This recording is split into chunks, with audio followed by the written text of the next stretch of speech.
Hello aquaponics growers, today I just want to make a very short video because I want to show you I have an issue with some radish. They grow in seeds directly before growing the radish, you know.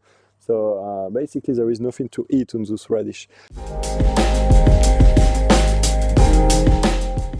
So you may have this problem as well in your aquaponics setup. You grow some plants and they go in seeds, in flowers, before producing the leaves or whatever you want to harvest. Here we are on radish, but unfortunately the plants are growing some flowers and some seeds before doing any real radish. So that's a bit of an issue for me. I think the problem comes from the fact that sometimes we got too much potassium in the setup. So you know that when you add potash in an aquaponics setup, potash is really helpful if you want to grow fruits such as tomatoes that need a lot of potash to make the flowers and then make the fruit. If you have too much potash in your setup, then you're going to have some plants such as the radish, but also the lettuce, or any leafy plants that you want to keep in leaves and not go into seed.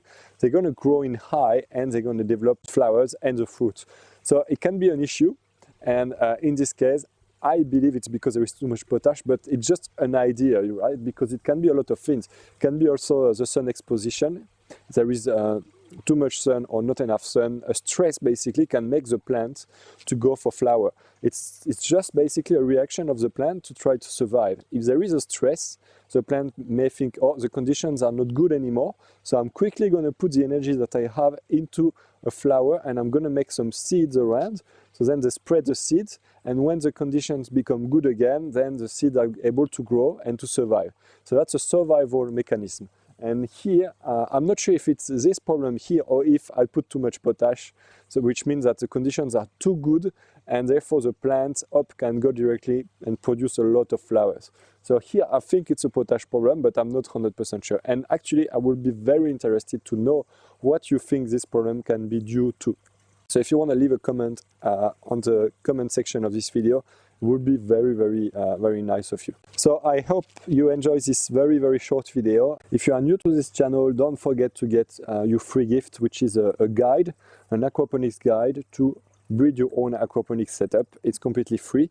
It's going to help you to breed your setup in the best condition and to respect some crucial ratio to respect in aquaponics, and also to manage your setup in the best conditions. You will find the link in the description of this video just below, or if you click on the I, like information, on the corner of this video. I hope you enjoy the video. See you in the next one. Bye bye. So if you are new to this channel, please subscribe. I'm going to release one video every week. Don't forget to get your free gift from this screen. You can also leave me a comment below the video, subscribe to the channel and see my last video. I really hope to see you soon. And I wish you a fantastic success with aquaponics. Have a good crop!